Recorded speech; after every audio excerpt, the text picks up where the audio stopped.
지금이 어느 때일까? 하나님을 모르는 세상 사람들도 오늘 이 세상이 돌아가는 꼬라지를 보고 이놈의 세상 말세다 말세. 하나님을 모르는 세상 사람들도 오늘을 가르쳐서 말세라고 이야기를 하고 있습니다. 아버지가 멀리 외국으로 출장을 가시면서 사랑하는 아들에게 얘야 내가 가을이 되면 돌아올 테니까 그때까지 몸 건강히 잘 있으라 그랬습니다. 자, 아들이 가을이 언제인지를 모르니까 아빠 가을이 언제야 하고 묻습니다. 그래서 사랑하는 아들의 손을 잡고 뒷마당으로 나가서 커다란 은행나무를 가르치면서 저 은행나무가 노랗게 물들기 시작하면 가을이 시작된 줄 알아라. 그리고 바람에 낙엽이 떨어져서 한입 두입 쌓여가면 가을이 깊어진 줄 알아라. 내가 그때쯤 오마 약속을 하고 아버지가 멀리 외국으로 출장을 가셨습니다. 사랑하는 아들이 아버지가 보고 싶을 때마다 뒷마당에 나가서 그 은행나무를 쳐다봅니다. 어느 날 보니까 그 은행나무잎이 노랗게 물든 것을 보고 우리 아버지께서 돌아오실 때가 가까워 오는구나 하고 느낄 수가 있었습니다. 며칠이 지나서 뒷마당에 나가보니까 그 은행나무잎이 노랗게 물들어서 참 저는 이 세상에서 필라델피아의 가을에 은행나무가 그보다 더 아름다운 그런 은행나무를 보지를 못한 건데 노란 은행나무잎들이 그렇게 가을 바람에 쌓여갈 때에 이 사랑하는 아들은 언제인지 정확히는 모르지만은 이제 아버지께서 속히 오시겠구나 하고 학수고대 했다고 합니다. 성경 말씀에 보면 세상 마지막 때에 이런 징조가 나타나면은 내가 다시 오마 약속한 그때인 줄 알고 깨어서 준비하라고 우리 예수님께서 말씀하셨는데 성경 말씀에 예언되어 있는 세상 마지막 때 모든 징조들이 다 이루어진 그때 오늘 저와 여러분이 살아가고 있는 거예요. 병실 문을 열고 들어섰는데 아들하고 며느리가 저는 막 밀고 밖으로 나와요.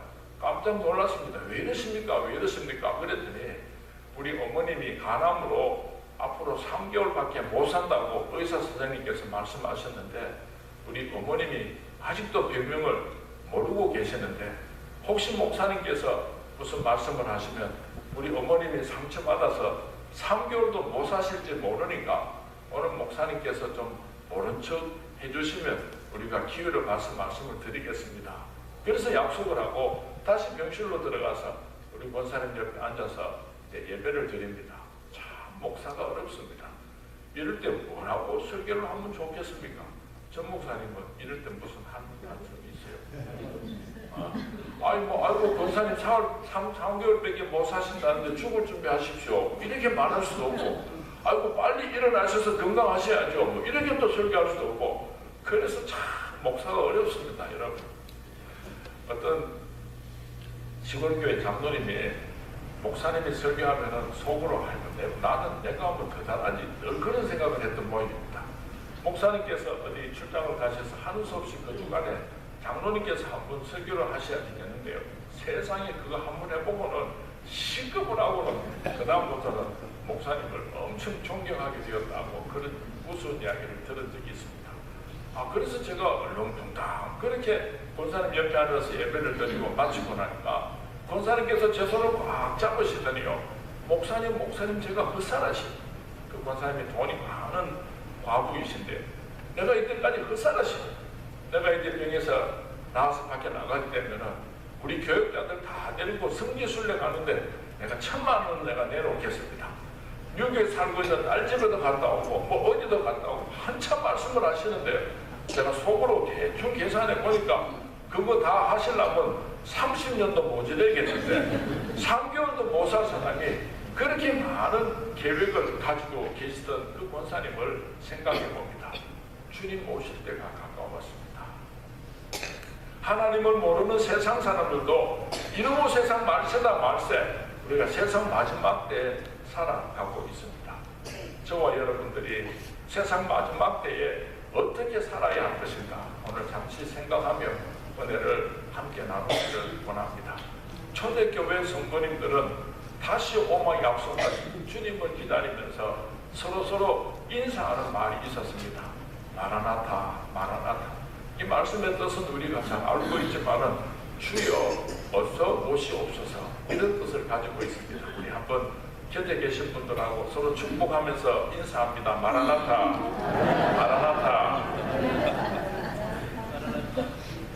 우리 전동진 목사님께서 인사하라 그러고 말씀하시니까 전 성도님들이 그렇게 참 순종을 잘하시더니 감사 목사님이 서로 인사하십시오 이랬더니 마라나타 이거 하고 막 끝이네. 별로 또 반가워하지도 않으시는 것 같은데 초대교회 성도님들이 만날 때마다 서로 축복하고 서로 위로하고 격려했던 마라나타라고 하는 인사말 속에는 깊은 영적인 의미가 있습니다. 몇 가지로 함께 생각해 보기를 원하는데요. 첫 번째로는 예수님께서 내가 너희를 사랑한 것 같이 너희도 서로 사랑하라 그렇게 말씀하셨는데 주님 오실 때가 가까웠는데 우리 서로 사랑하자. 우리 서로 사랑하자. 그래서 초대교회 성도님들은 마라나타 마라나타 인사하면서 서로 용서하고 사랑할 것을 함께 나누어 드렸습니다. 교회 안에서 우리가 신앙생활을 하다가 보면은요 사실은 별것 아닌데 조그마한 일로 원수가 되고 그래서 말도 하지 않고 그렇게 어렵게 살아가는 사람들이 참 많이 있습니다. 그런가 하면은 우리가 이 세상에 태어나서 오늘까지 살아오는 동안에 그 사람 생각하면 분하고 억울해서 잠을 자지 못하고 부들부들 떨고 내가 죽기 전에는 복수를 하지 그냥 얼마나 분하고 억울하고 그런 사람을 한두 사람쯤은 마음속에 품고 살아가는 사람들이 참 많은 것 같습니다. 우리가 누군가를 미워하면은 그래서 그 사람이 불행해질 수만 있다고 한다면은 나도 누군가를 미워하고 싶은 사람이 없지는 않아요. 죽어라 저주를 하니까 그 사람이 병이 나고 불행해지고 그럴 것 같으면요 저도 그렇게 하고 싶어요.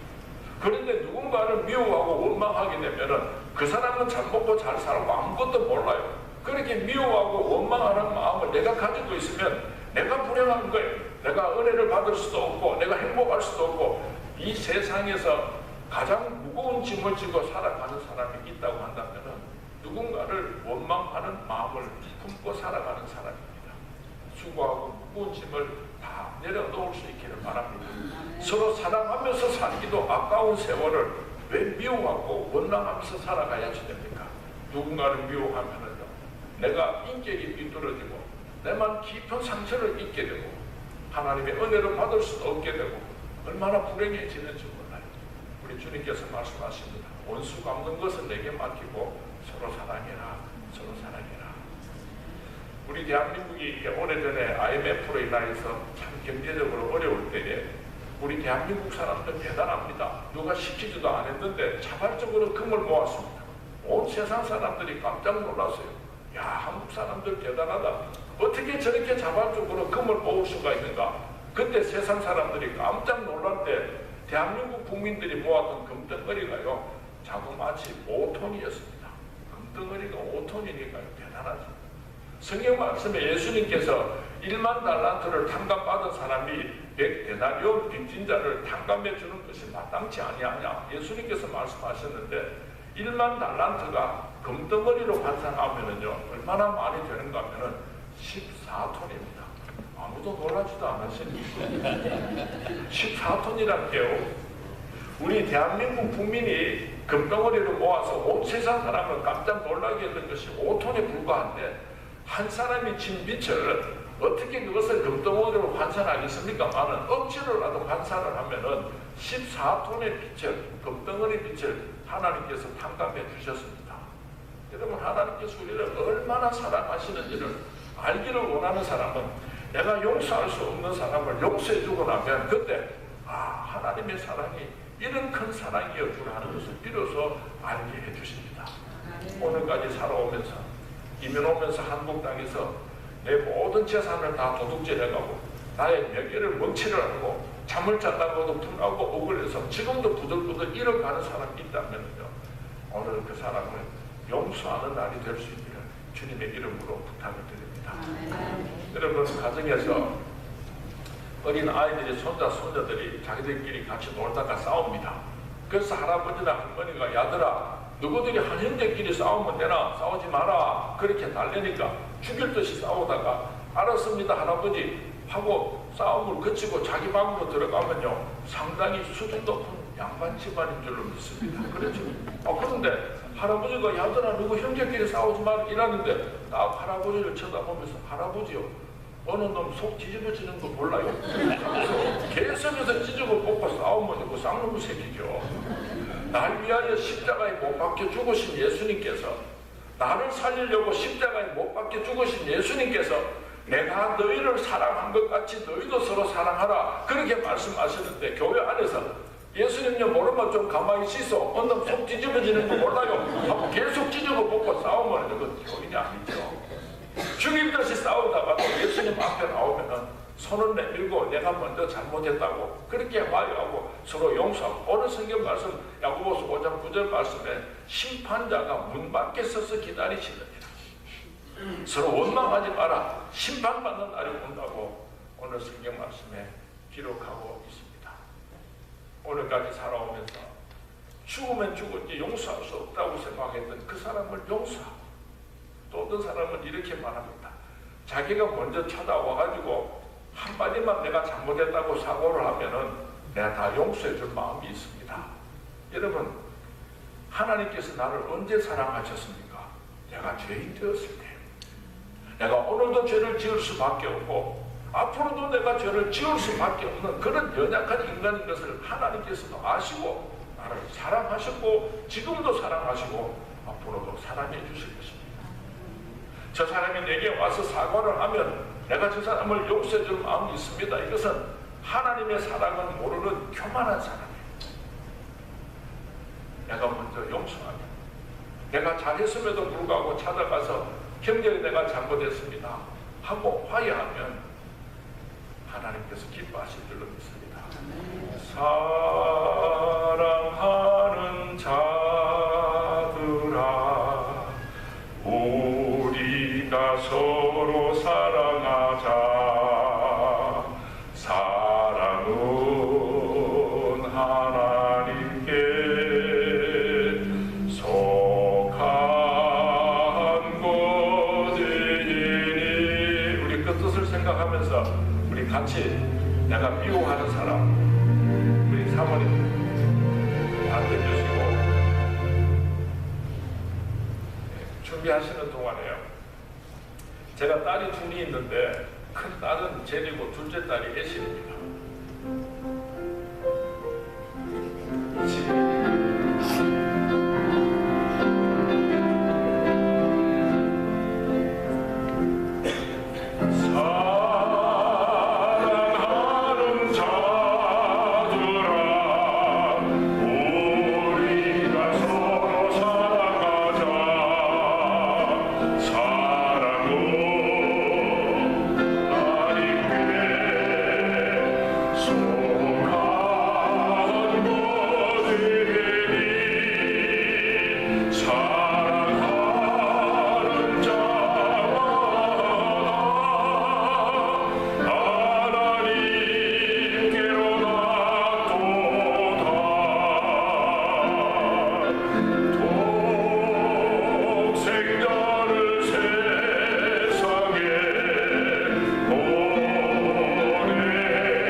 하나님이 내 안에 계시고 온 세상 사람들이 나를 보고 당신은 하나님의 사람입니다. 그렇게 불러줄 것입니다.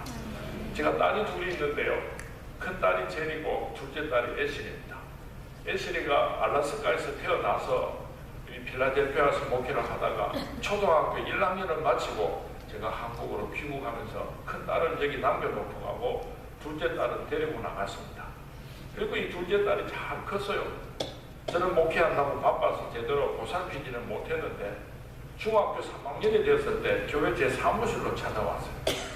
그 둘째 딸 애실이가 저를 보고 아빠, 오늘은 내가 아빠한테 하고 싶은 말이 있어서 왔으니까 오늘은 아빠가 들어주기만 하면 좋겠어. 그래, 그렇게 하겠다고.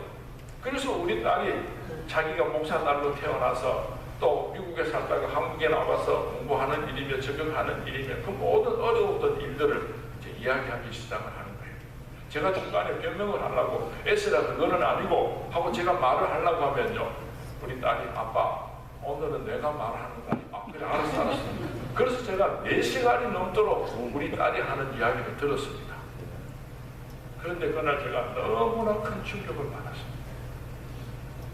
아빠, 내가 가장 힘들고 어려웠던 것은 엄마 아빠가 서로 싸움하면서 화음 지를 때 그때보다도 더 힘들고 어려울 때가 없어서 그때마다 내가 방석에서 이불을 뒤집어 쓰고 얼마나 울었는 줄 알아. 제가 그날도 너무 큰 충격을 받았어요. 딸이 돌아가고 나서 혼자서 가만히 생각을 해보니까 목회하다가 좀 힘들고 어렵고 속상하고 그러면은 그 분풀이 할 때가 내가 장로님한테 하겠습니까? 내가 딸들한테 누구한테 하겠습니까? 그러니까 만만한 게 제 집 사람이니까 그냥 화음을 지르기도 하고 그냥. 그런데 우리 집 사람이 상처 입은 것은 둘째고요. 그럴 때마다 우리 딸이 엄청난 상처를 받은 거예요. 미안해서 견딜 수가 없었어요. 여러분들 한번 생각해 보세요. 깎는 애기를 이제 막 젖을 먹이는 애기가 있든지 이제 막 그런 말 하는 어린아이가 있다고 가정을 합시다. 부부간에 두 사람이 막 화음을 지르고 싸우면은요, 그 어린아이들 가슴이 벌렁벌렁합니다. 얼마나 큰 무서운 충격을 주고 있는지 우리가 한번 생각해 봐야 돼요. 말도 못하는 그 갓난 어린아이가 부모가 싸우고 화음을 지르면은요, 그 심장이 터진다니까요. 내 사랑하는 아들, 딸들이 중학교, 고등학생입니다.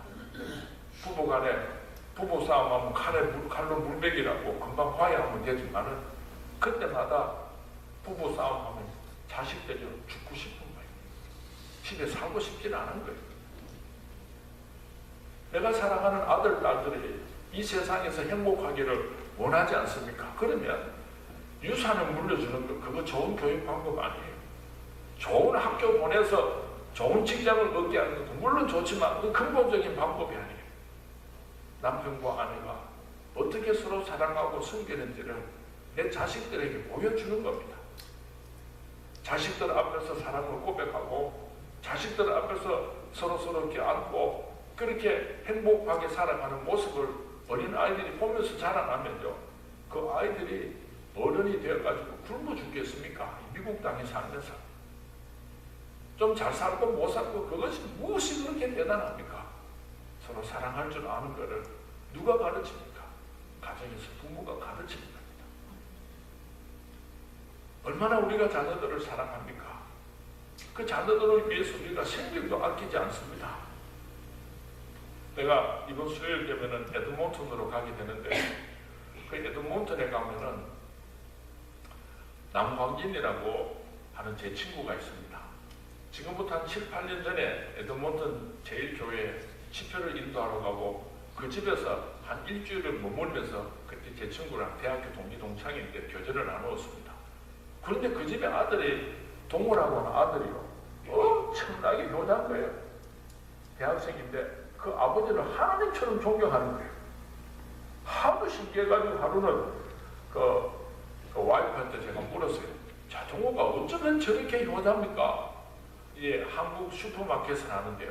새벽에 일어나가지고 추운 겨울에 갔었는데 자기가 문을 다 열어놓고 이제 부모님이 나와가지고 장사를 시작할 수 있도록 다 준비를 해주고 학교에서 수업을 마치면은 그렇게 또 돌아와가지고 모든 정리를 다 하고 그렇게 집으로 오는 거예요. 그리고 그 아버지한테 쳐다보고 말하는 그 말투, 이 모든 것이 어쩌면 그렇게 효자인지요. 내가 너무 부러워서 그렇게 물었더니 이 동호가 고등학교 1학년 때 캐나다로 이민을 왔답니다. 왔는데 말도 안 통하고 적응을 못해가지고 나쁜 친구들을 사귀어가지고 학교를 적응을 못했어요. 하루는 술집에서 패싸움이 벌어졌는데 이 동호가 야구 몽둥이를 가지고요 사람을 쳐가지고 팔이 부러진 거예요. 그래서 이제 구속을 수갑을 타고 이제 구속이 된 거예요. 그때 이 남강진이라고 하는 친구가 한국에서 오랫동안 교편 생활을 하고 퇴직금 받은 거다. 자기 집을 팔아는 돈하고 30만 불을 준비해가지고 이제 캐나다에 와가지고 사업 자금으로 쓰려고 조그마한 구멍가게를 해서 경험을 쌓으면은 이제 본격적으로 자기 사업을 시작하려고 그러니까 주머니 30돈을 가지고 있었던 30만 불이 있었는데 변호사를 사가지고 그 아들을 교도소 안 보내려고 30만 불로 그렇게 보석으로 외침을 낸 거예요. 그런데도 불구하고 이 아들이 계속해서 망나니 짓을 하니까 하루는 어머니가 울면서 이야기를 해요. 야, 너무 자식아, 아빠가 너를 감옥에 안 보내고 사람 만들라고 한국에서 들고 온 30만 불을 그거는 다 변호사 비로 사용해가지고 너를 감옥에 안 보내고 끄집어냈는데 아직도 정신 못 차리면 어떡하느냐고 그렇게 이야기를 해줬대요. 그랬더니 이 아들이요 아버지 방으로 달려가가지고는 아버지 그 돈이 무슨 돈이라고 나 같은 거 감옥에 보내면 되는데 나 같은 거 끄집어내려고 그 돈을 썼느냐고 막 통곡을 하고 막 방바닥을 떼굴떼굴 뒹굴을 해서 울더라. 밤새도록 그러고 나서는 완전히 달라진 거예요. 또 자식들에게 사랑이 피를 먹여야 돼. 다른 방법이 없어요. 주님 오실 때가 가까웠습니다. 서로 사랑하기에도 아까운 세월을 미워하고 원망하면서 살지 마시고 용서하고 사랑하면서 살아가는 우리 제일 장로교회 모든 성도님들이 되시기를 주님의 이름으로 축원을 드립니다. 오늘 집에 돌아가시면요 여러분 사랑하는 아들을 정중하게 식사를 하시든지 또 좋은 시간을 마련하고 사과하세요. 내가 누군가하고 내가 아버지하고 싸움하고 마음 찔렀던 거 용서해라. 내가 잘못했다. 다시는 안 그렇게 사과하세요. 그리고 그렇게 살아보세요. 사랑할 수 있습니다. 얼마든지 사랑할 수 있습니다. 부부간에도 또 가족끼리도 우리 성도님들 관계도 세상 사람들 관계도 서로 사랑하면서 살다가 주님 앞에 서는 날 부끄러움 없이 구원을 얻을 수 있게 되기를 주님의 이름으로 축원을 드립니다. 두 번째로 주님 오실 때가 가까웠는데 초대교회 성도님들은 우리의 신앙의 절개를 잘 지키자. 예수님께서는 날 위하여 십자가에 못 박혀 죽어주셨는데 우리가 죽으면 죽었지 우리 신앙을 잘 지키고 주님 오는 날 부끄럽지 않은 구원을 얻자. 그래서 초대교회 성도님들은 신앙의 절개를 지키기 위해서 손에 손을 잡고 마라나타 서로 위로하고 격려했던 것입니다. 우리 곁에 계신 성도님하고 우리 신앙의 절개 끝까지 잘 지킵시다. 그런 마음으로 마라나타 인사하겠습니다. 마라나타. 옛날에는 초대교회 성도님들은 예수 믿는 사람들을 잡아 죽였습니다. 한 달씩 굶주린 사자들을 큰 운동장에다가 풀어놓고 예수 믿는 사람들을 그 운동장에 집어넣고 사자의 밥이 되어서 갈기갈기 찢겨서 죽였습니다. 그럴 때 마지막으로 로마 병정이 그 입구에서 마지막 기회를 줍니다. 지금이라도 네가 예수를 부인하면은 집으로 돌려보내주겠다. 길이 두 개가 있습니다. 하나는 운동장 속으로 걸어 들어가서 사자 밥이 되는 것이고 그 옆으로 있는 그 길은 집으로 돌아가는 길이 열려 있습니다. 마지막 한 번 더 기회를 주는 거예요. 그러면 초대교회 성도님들은 예수님은 나의 구세주이십니다. 그렇게 신앙 고백을 하고 장렬하게 사자의 밥이 되어서 순교자의 길을 걸어갔던 것입니다. 어느 사탄 마귀가 총칼을 들고 와가지고 우리 예배당 입구에 서가지고 한 사람씩 나오라고 하고 예수 믿는다 하면 각치기 뿌고 나 오늘 친구 따라왔는데 나는 예수 누군지 몰라요. 아니 나는 뭐 예수님 뭐 이렇게 부인하고 돌아가는 두 종류의 사람이 있을 텐데 물어봐야 되겠다. 사탄 마귀가 총칼을 들고 마지막으로 기회를 주는데 예수를 부인해라 하면은 나 예수 잘 모릅니다. 나 그냥 오늘 그냥 우연히 친구 따라 교회 왔습니다. 이하고 그렇게 집으로 돌아가기를 원하는 사람 한번 손들어 보시기 바랍니다. 더 물어봅시다. 나는 예수 믿는 사람입니다. 예수님은 나의 구세주이십니다. 그렇게 신앙 고백하고 순교하시고 천국 가기를 원하시는 분만 아멘 하시기 바랍니다. 아멘 안 하신 분이 몇 분 계신 거다. 근데 사탄 마귀가요 이 작전을 바꿔버렸어요. 사탄 마귀들이 모여가지고 어떻게 하면 예수 믿는 사람들을 실족하고 지옥으로 데리고 가겠는가 하루 종일 세계적인 사탄 마귀들이 와서 국제회의를 했는데 예수 믿는 사람들은 예수 믿으면 죽인다 하면 할렐루야 순교하고 천국 가니까 핍박을 할 수가 없고 이거 어떻게 하면 좋겠노? 그렇게 회의를 하다가 결론을 얻었는데요. 예수쟁이들은 차차하지 이러면은 다 지옥 간다는 거예요. 뭐 하려고 교회 그렇게 열심히 가노? 주일날 한 번만 가면 되지. 오후 예배 가고 새벽기도 가고 금주기도 가고 부흥회 가고 뭐 하려고 그렇게 열심히 가노? 한 번 가고 한 번 쉬고 한 번 건너가고 이러면 되지. 차차차차차 하면 되지. 그게 체득이 됐답니다. 여러분 이 개구리를 펄펄 끓는 물속에 넣으면 부닥닥 튀어나오는데 차가운 냄비 속에다가 개구리를 집어넣고 윗불을 슬슬 내리면은 차가운 물이 미지근해지고 미지근한 물이 뜨뜻해지고 뜨뜻한 물이 뜨거워지고 펄펄 끓어져요. 이 개구리는 그 냄비 속에서 엉글엉글 콧노래를 부르고 그렇게 익어서 죽고 간대요. 사탄 마귀가 밑불을 자꾸 떼고 있는 거예요. 예수 믿는 사람들 노세 젊은 노세 세상에 저희 교회 권사님들을 데리고 야외예배를 갔는데요. 큰 넓은 파킹장에 우리 교회 버스를 주차를 해놓고 한 1시간 반 걸어 올라가가지고 한 100여 명 되는 권사님들이 재미있게 놀았어요. 그리고 이제 식사까지 하고 상도 다 받아가지고 이제 집으로 돌아오려고 산에서 내려오는데 그 넓은 주차장에 한국에 가면은요 몰래 관광 오는 사람들이 있어요. 아줌마들하고 아저씨들하고 서로 절대로 정상적인 부부가 아닌데 이렇게 짝을 지어가 와가지고 막 그런 데서 막 술 마시고 춤추고 막 이런 몰래 관광이 있는데요. 음악을 크게 틀어놓고 주차장에서 막 펑짝펑짝 하는데 술이 잔뜩 취해가지고 여자 남자들이 얽히가 막 춤을 추고 돌아가는데 세상에 저희끼리 본 사람들이 빙 둘러서가지고 어깨 춤을 추면서 시내가가지고 본 사람들 마음이가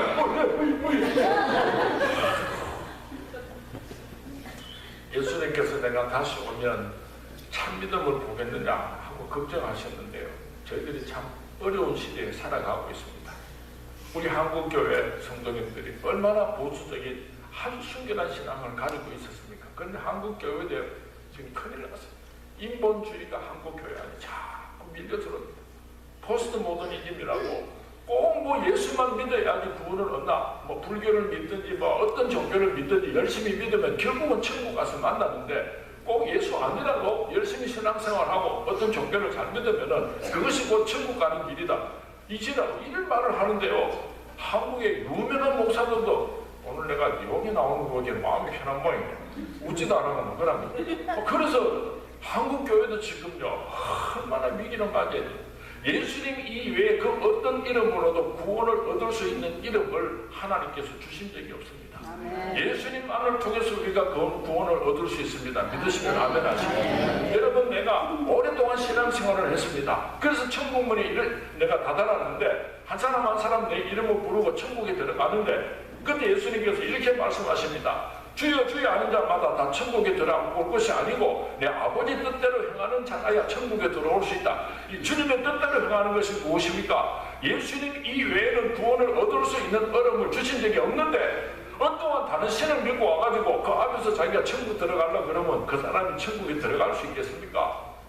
오랫동안 예수를 믿었습니다. 교회에서 직분도 가졌습니다. 그럼에도 불구하고 천국에 들어가지 못하는 사람이 부직이 있습니다. 오직 예수 그리스도의 이름으로 우리가 구원을 얻고 천국에 들어가게 될 것입니다. 이 믿음의 절개를 끝까지 잘 지킬 수 있게 되기를 주님의 이름으로 축원을 드립니다. 참 믿음을 보겠느냐? 우리 예수님께서 탄식하셨습니다. 주님 오실 때가 가까웠는데 보수적인 신앙, 여러분들은 참 복이 많아요. 우리 전동진 목사님 꼴통입니다. 꼴통. 뭐 융통성도 없고 복음은 그대로 전하지 그뭐 보태고 뭐 그렇게 듣기 좋은 소리하고 그런 설교 안 하잖아요. 여러분들은 좋은 목사님을 만난 것을 감사하시고 여러분 절대로 이 신앙이 변질되면 안 됩니다.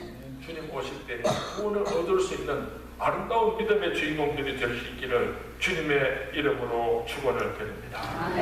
세 번째로 왜 초대교회 성도님들이 만날 때마다 마라나타 마라나타 서로 위로하고 격려하고 축복했는가 하면은 살인자요 핍박자요 해방자와 같은 나를 충성되게 여기시고 주님의 몸된 교회와 하나님의 나라를 위해서 주신 사명이 있는데 그 사명 잘 감당하다가 주님 앞에 서는다. 나 이렇게 살다가 왔습니다. 자랑스럽게 내 인생의 보고서를 드릴 수 있도록 하나님께서 내게 맡겨주신 이 사명 잘 감당하자. 그래서 초대교회 성도님들은 그 사명을 감당하기 위해서 손에 손을 잡고 마라나타 이 사명 잘 감당하자. 그렇게 격려하고 위로했던 것입니다. 우리 곁에 계신 분들하고 성가대원으로서 장로님으로서 집사님으로서 권사로서 교회 안에서 사명이 있습니다. 가정에서 사명이 있습니다. 세상에 사명이 있습니다. 하나님께서 내게 맡겨주신 이 사명 잘 감당하자. 그래서 제가 그런 마음을 가지고 한 번 더 곁에 계신 분들하고 인사합니다. 마라나타 마라나타. 참 우리 체리 장로교회 성도님들 재미없다. 두 번 마라나타 마라나타 이러면 끝이네. 언젠가 주님 오시는 날 내가 네게 맡긴 달란트를 어떻게 사용했느냐 세마자 하는 날이 있습니다. 착하고 충성된 종아 칭찬받는 사람이 있고 악하고 게으른 종아 책망받는 사람이 있을 것입니다. 하나님께서 내게 건강 주시고 하나님께서 내게 물질 주시고 하나님께서 내게 많은 은사를 주셨는데 세상 연락 챙긴다고 다 사용하고 아들들 공부시키고 시집장가 보냈는데 거기만 다 사용하고 주님께서 오시는 날 내가 하나님 앞에 내어놓을 것이 아무것도 없다고 한다면요 얼마나 부끄럽겠습니까? 제가 한 가지 한번 물어볼게요. 오늘 예수님께서 제림에 오시면 나는 틀림없이 천국 간다고 믿으시는 분만 아멘 하시기 바랍니다.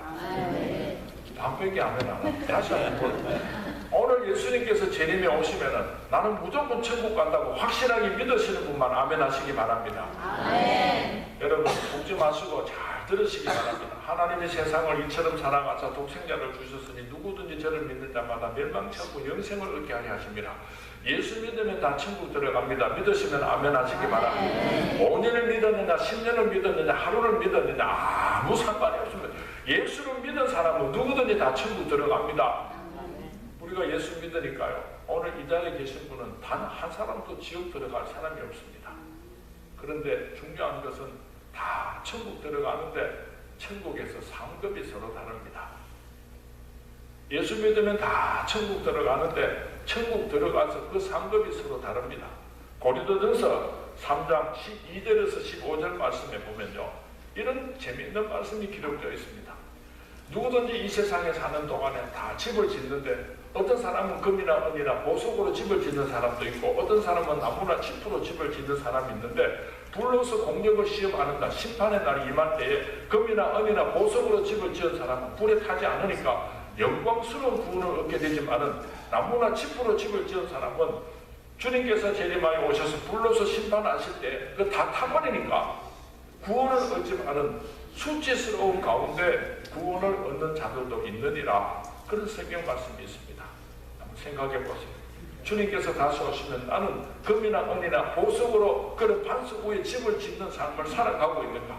세상 연락 즐기면서 나무나 짚으로 집을 짓고 살아가고 있는가? 한번 나 자신을 심각하게 돌아보았으면 좋겠습니다. 제가 이 성경 말씀을 고린도전서 3장 12절에서 15절까지 말씀을 깊이 묵상하는 가운데 이런 환상을 내가 한번 보았습니다. 여러분 우리가 이 세상에 사는 동안에 유명한 배우나 탤런트들이 자기들 모르게 몰래 카메라를 찍어가지고 많은 시청자들 앞에서 보여주면은 자랑스러울 수도 있고 또 창피를 당할 수도 있고 그렇잖아요. 우리가 일평생을 살고 주님 앞에 가면은 내 일생의 몰래 카메라가 다 그렇게 녹화가 되어 있습니다. 천국문을 열고 들어갈 때 천사장이 오늘 이 신랑 이상민 신부 이상민 입장하고 빵빠르빵빵빵빵빵빵 빵빠르를 불면요 천국문이 활짝 열리면서 이 자리에 하나님께서 서서 계시고 신랑께서 예수님께서 서 계시고 제가 천국문을 이렇게 걸어 들어갈 때 이 앞에 일생에 몰래카메라가 돌아가요. 목사들로 태어나가지고 사고 뭉치로 막 예를 믿기고 막 그럴 때는요, 먼저 가 있는 14만 성도님들이 막 그냥 막 혀를 차고 저런 모습이 저래 살았구나 기기 꽂고 그러다가 회개하고 신학교로 가가지고 신학을 하고 정동진 목사도 만나고 그렇게 목사가 돼가지고 이제 목회를 하다가 오늘 이제 이렇게 천국에 이렇게 왔구나 이게 싹 돌아갈 때요, 그때 나는 자랑스럽고 영광스러웠으면 좋겠어요. 내가 머리에는 승리의 멸관을 쓰고 세마포 옷을 입고 기름동부 준비하고 그렇게 자랑스럽게 신랑 계신 예수님 곁으로 따 그렇게 걸어 들어갈 때 우리 먼저 가 계시는 14만 4천 성도들이 박수를 치면서 오늘 좋은 사람 천국 왔다, 이런 영광스러운 구원에 참여하는 우리 제일 장로교회 모든 성도님들이 될 수 있기를 주님의 이름으로 축원을 드립니다. 교회 나오다가 말다가 11조 하다가 말다가 중승 봉사하다가 말다가 그렇게 신앙생활 하다가 죽어서 천국 올라고 하니까요, 세상에 모자는 개털 모자를 쓰고요, 옷은 누더기를 걸치고 빈 깡통 들고 그렇게 천국문으로 들어가려고 하니까 이 몰래카메라가 돌아가는 얼마나 부끄럽고 창피하겠습니까? 그렇게 부끄러운 구원을 얻는 사람이 이 자리에는 아무도 없었으면 좋겠습니다. 그런데 이상하게 구원을 얻는 사람도 있습니다. 한평생 예수 믿는 사람 핍박하고 자기 마누라 예수 믿는다고 때리고 손가락질하고 이러다가 병에 걸려가지고 죽기 전에요, 병원에 있으면서 목사님 좀 불러도 목사님께서 쫓아왔습니다. 목사님, 내가 아주 더럽게 살았는데요, 지금이라도 내가 예수님을 영접하면 천국 갈 수 있겠습니까? 그럼요. 그럼 나 예수 믿고 천국 갈랍니다. 나는 예수를 구세주로 영접하겠습니다. 성부와 성자와 성령의 이름으로 세례를 주노라. 아멘. 꼬꼬닥 죽어버리세요. 이 사람이 천국 갔겠습니까? 지옥 갔겠습니까? 천국 가죠. 배가 뽑고 천국 갑니다. 얼마나 쪽팔리겠습니까? 모자도 없고 옷도 없고 깡통도 없고 배가 뽑고 천국. 이런 사람이 성경 말씀이 기록되어 있습니다. 예수님께서 십자가에 못 박혀 죽었을 때 한 강도가요, 저 나라에 이를 때에 나를 기억하여 주십시오. 그랬어요. 예수님께서 뭐라 그랬습니까? 나와 함께 나무네가 있으리라. 이 살인자 강도는 일평생 사람 죽이고 나쁜 짓만 했습니다. 그래서 흉악범이라서 십자가에 이제 매달려서 죽는 사람이에요. 이 사람이 죽기 전에 예수님께 자기 영혼을 의탁했습니다. 예수님을 영접했어요. 그래서 이 사람은 천국 갔습니다. 우리가 천국 가면은 지금도 천국 골목을 막 쫓아다니면서 애가 뽑고 쫓아다니는 그 강도를 꼭 만나게 될 것입니다. 저는 가끔 이런 생각을 합니다. 목사가 천국 가면은 어떤 상급을 받을 것인가? 초가집에서 살 것 같아요. 그런데 우리 장로님들은요, 이 땅에 계시는 동안에 헌금하고 시간 가지고 얼마나 수고하고 애를 썼었어요. 제 생각에 우리 변장로님 같으면 천국 가면은 큰 고래등 같은 집에 사실 텐데, 제가 놀러 가면 형님 저 짜장면 한 그릇 라면 좀 그리 끓여주고 했어요. 끊임없이 성경 말씀에 보면 어떤 사람은 해와 달과 같은 그런 구원을 얻는 사람이 있고 어떤 사람은 부끄럽고 수치스러운 구원을 얻는 사람도 있다는 거죠. 우리 천일 장로교회의 모든 성도님들은 주님께서 다시 오시는 날 영광스러운 구원에 참여할 수 있게 되기를 주님의 이름으로 축원을 드립니다. 주님의 이름으로 축원을 드립니다. 지금이 어느 때입니까? 주님께서 다시 오마 약속하신 바로 그때에 저와 여러분이 살아가고 있습니다. 예수님께서 십자가의 고난을 앞두신 지점에서 유월절 만찬석상에서 사랑하는 제자들에게 이렇게 말씀하셨습니다. 내가 너희를 위하여 거처를 예비하러 가노니 가서 너희를 위하여 거처를 예비하면 내가 다시 와서 너희를 내게로 영접하여 나 있는 곳에 너희도 있게 하리라. 먼저 천국에 가셔서 하나님의 거룩한 백성들이 살게 된 그 처소를 준비하신 예수님께서 다시 오셔서 우리를 그곳으로 데리고 가신다고 예수님께서 약속하셨습니다. 예수님께서 처음 이 땅에 오실 때는 베들레헴 말구역으로 초라한 몸을 입고 이 땅에 찾아오셨지만은 예수님께서 재림하여 오실 때는 영광스러운 모습으로 이 땅에 재림하여 오실 것입니다. 사도 바울은 예수님의 재림하는 그 모습을 데살로니가 전서 4장 16절 17절에서 주께서 호령과 천사장의 소리와 하나님의 나팔 소리로 친히 하늘로부터 강림하시리니 그리스도 안에서 죽은 자들이 먼저 일어나고 그 후에 우리 살아남은 자들도 그들과 함께 구름 속으로 끌어올려 공중에서 주를 영접하게 하시리니 그리하여 우리가 항상 주와 함께 있으리라. 예수님께서 다시 재림하여 오셔서 심판으로 오실 때는요, 천사당의 나팔 소리와 함께 영광스러운 모습으로 재림하여 오신다고 약속하고 있습니다. 다시 오셨습니까? 그날 구원받을 하나님의 백성들을 부르실 때 영광스럽게 나의 이름이 불리움을 받으시는 우리 체리일 장로의 모든 성도님들이 되시기를 주님의 이름으로 축원을 드립니다. 미국에서 사니까 자칫 잘못하면 하나님의 나라를 잃어버리고 살게 될는지도 모릅니다. 이 세상이 너무 좋으니까 천국에 대한 소망을 가지지 않고 살아가게 될는지도 모릅니다. 아무리 미국이 좋고 여러분 이 세상이 좋아도 이것은 천국의 맛배기입니다.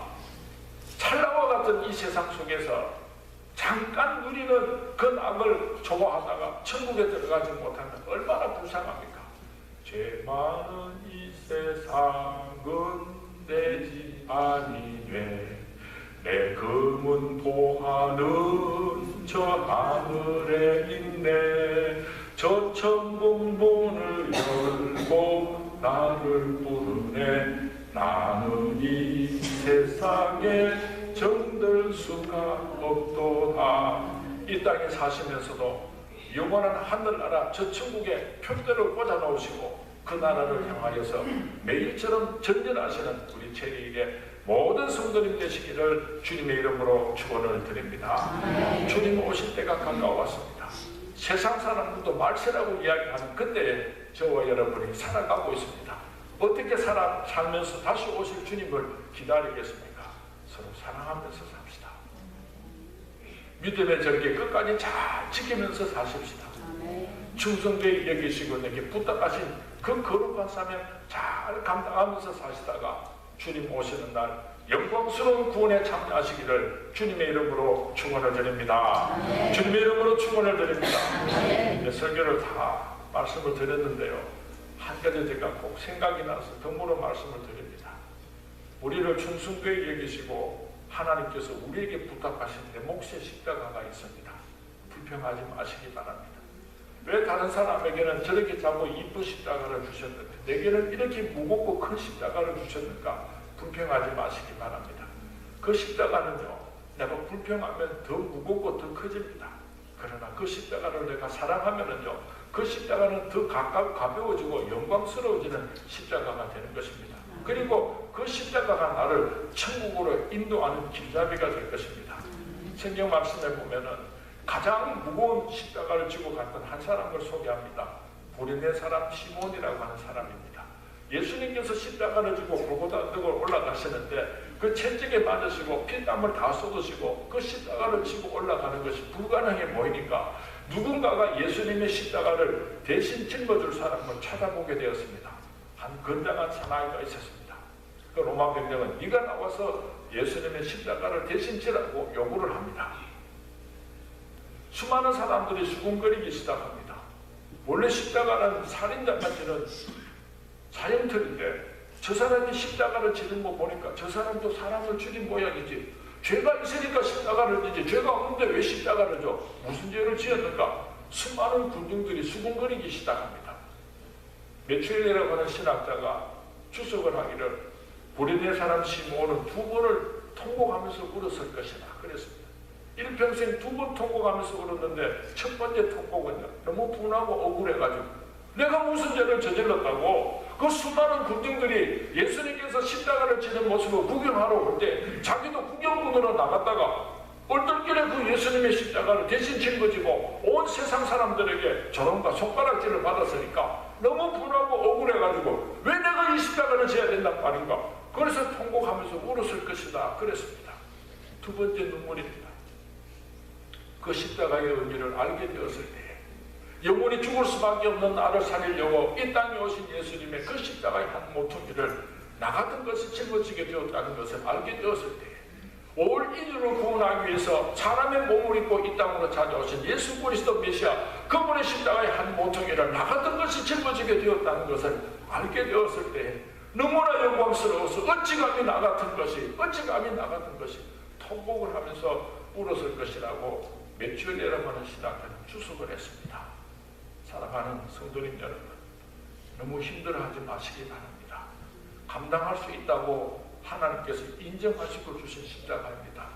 그 십자가를 사랑하고 그 십자가를 잘 지고 가심으로 말미암아 저 천국에서 큰 상급 받으시는 우리 제리의 모든 성도님들이 되시기를 주님의 이름으로 축원을 드립니다. 한번 기도합니다.